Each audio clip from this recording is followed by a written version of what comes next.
till now we have studied about specific heat capacity, that it is the amount of heat required to raise the temperature of unit mass of substance by unit degree Celsius, right?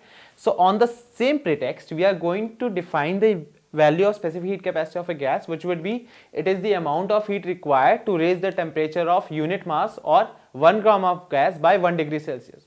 The statement is exactly the same which we have studied before, but we have a very small condition, that is, according to formula, delta Q is mc delta T. That means C has this equation delta Q over m delta T, right?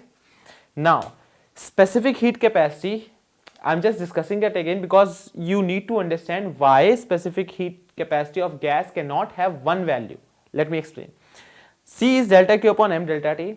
I'll be going with the definition again, that is, specific heat capacity of gas is equal to amount of heat required to change the unit mass of substance by unit degree Celsius, to change the temperature of unit mass of substance by unit degree Celsius. Done?